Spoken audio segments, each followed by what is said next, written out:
Hey, Mayday here. Listen, we've got 40 trillion in debt. We're still borrowing money. We've got Walmart's having its weakest growth in years. We got bankruptcy, the dollar at risk, a U.S. debt clock that just won't stop. We're going to read a few articles, watch a little video, like, subscribe, help me out a little bit here. Walmart shares slump on weakest sales growth over 6 years. Reported its smallest sales growth in more than 6 years as some Americans continue to spend cautiously, especially when shopping at retailers' physical stores. Now, there's a few reasons why you're not going to be shopping in the physical stores, and a lot of it has to do with security purposes. I mean, you see the stuff coming off the internet. I mean, alone is enough to scare you out of there. Okay? Then if you go into these places and you're in one of these situations, something you do have to defend yourself, you go to jail. They can't provide security. I can't believe that when people get hurt there or their employees get hurt, I can't believe there isn't a lawsuit instantly against Walmart for being, how allowing this in these buildings. You should have some sort of security. I'm talking take them down, get them out, that kind of thing. And then that's one reason. The other reason is just people are broke, man. I mean, how many people are unemployed? How many, what you're working at a place and you're laid off, you're fired, you're not appreciated. You go in to try to pay for a college course. I mean, your first day in physicals, the women blow up at you. I mean, they can't handle anything, any stress. They can't train. You got to deal with these things at HR. Anything you say can be taken the wrong way. I mean, it's just, you know what I mean? Everything's an innuendo, even if it's not an innuendo. You got to deal with that. You don't even want to. We've got AI taking all of our jobs, or putting a lot of people out of jobs. You've got the dollar being hyperinflated, basically, and they're wondering why sales are down. It's to the point, too, where if you do e-commerce, which is what they're going to talk about here a little later, their sales are still kind of falling, too. And the reason why is because of package theft. I mean, how many of these packages do you see get stolen? I mean, people are like, well, wait a minute. I mean, what happens if it gets stolen? Maybe you also got people spitting on your food when they're delivering you things. I mean, it's gross. I mean, people are just shutting down. They're just going back to doing things differently, I guess. I don't know, but in-store sales are slumping, and those are the two reasons. We're broke, and it's scary to go into some of these giant corporations. They just don't know how to run these things. And also look at all the reports of the pounds of meat not weighing up. They're watering everything down. The food isn't nearly as the weight that it says. Pringles chips, potatoes chips. People are just tired, man. Walmart said on Thursday that the U.S. compared sales, those from stores and digital channels operating for the past 12 months, rose 2.6%. That is the smallest quarterly increase the retailers reported since 2020. The number was hurt by the new pharmacy pricing regulations. Without Walmart, would have a 3.4% lift, the company said. That is still below the analyst estimates of 3.8%. So they were estimating 3.8 with the pharmacy regulations. They got 2.6. That was without the pharmacy, which is still better than probably what your paycheck came up to. Walmart stock fell 9.2% to $103. Consumers continue to watch their wallets amid higher gas prices, and don't forget they're watching their hides for having to go in there and deal with stuff. And then you got people yelling, screaming, pouring milk on the floor. I mean, acting like animals, cussing. They had no respect out in public. So here we go. From just 2024, then we peaked up a little bit here. Look like in, what's that say, 2024 still. And then all the way down. And notice when this was actually what, after COVID, wasn't it? This is when all the violence started happening. This is when all the AI layoffs started happening, all this at once. E-commerce went up, and that's because of the violence, in my opinion, and I'm betting that's why people were doing that. Plus, you got to think, there were a lot of people doing these jobs that were using these services also. But now look at how it's slumped down because people's packages are being stolen. That's what I think it is. Has just reached a staggering $40 trillion this week, and it is likely to continue growing.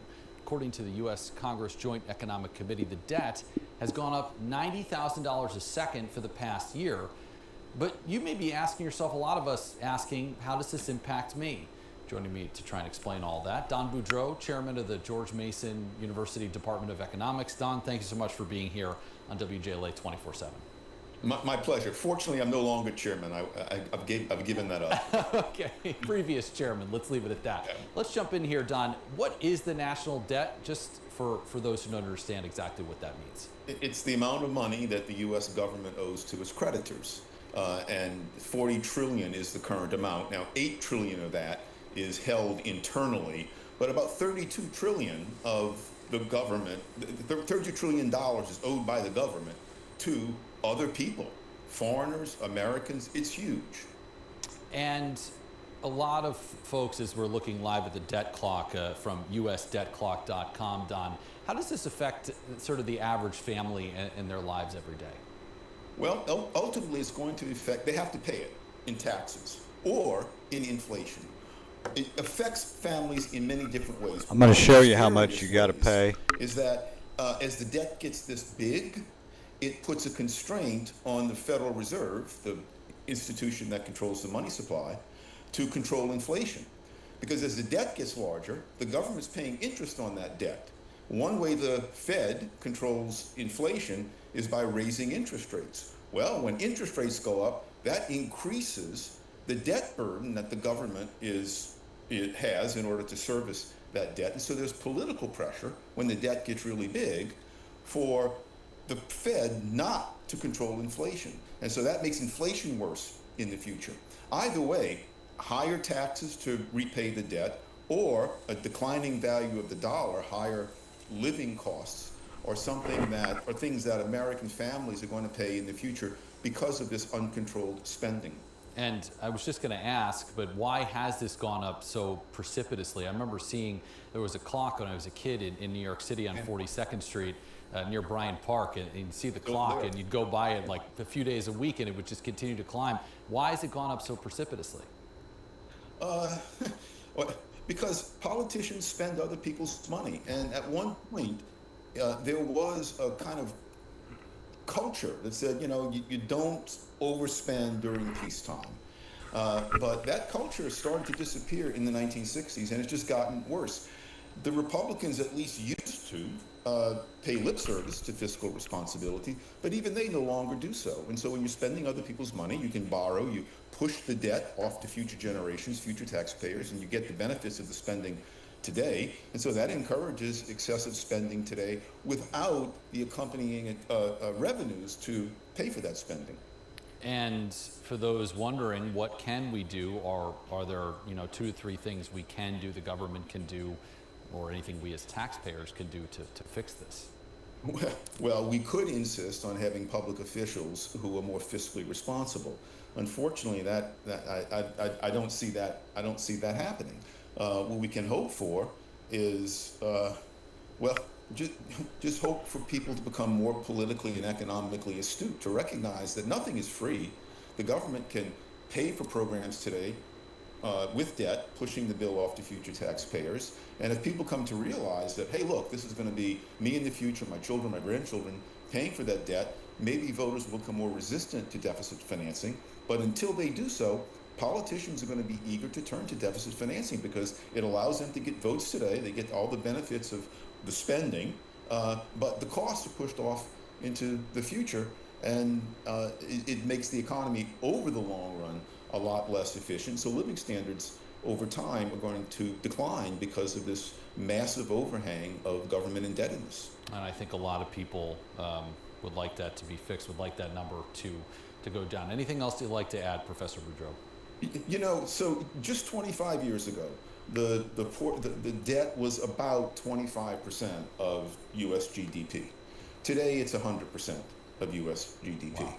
Wow. and it's It's over projected 100%. to keep increasing. And it's just depressing that no major political figure today is really serious or seems to be really serious about reducing the debt. And I think we should put pressure on our elected officials to get serious about this very serious problem. Don, What he basically said, let me just turn this down here. What he basically said was get your beans and your bullets and your band-aids in order. Try to have you a little gold, a little silver. You want to push back into gardening, try to be agrarian, learn how to boil water. I think things are going to get really bad. A lot of the inflation, what they do is they'll uh, push all that interest rates overseas, and they're rejecting our dollar more and more and more. So it's all coming back home, causing inflation soon to be hyperinflation. It's kind of already there, but it'll get bad. The next 5 years is going to be rough, guys. It just toppled 40 trillion. How they got there, I mean, he pretty much kind of summed it up. It's just politicians do not care what they spend your money on. They don't have to. Here's your national debt now. It's already up more than that, but here's debt per citizen, which is $1,116, $489. And here's debt per taxpayer, $360,794. And I'm pretty sure these two are combined. That's what you owe total. So like $470,000 or something when you're born. This is terrible. I mean, I hope you don't have kids. I really do. And because you would have to try to explain this to them one day once they get it all figured out. If they ever do, I don't know. They might be just as dumb. I don't know. Get prepared or get to a country that you know is a lot safer and got their crap together. The other thing, dream of me.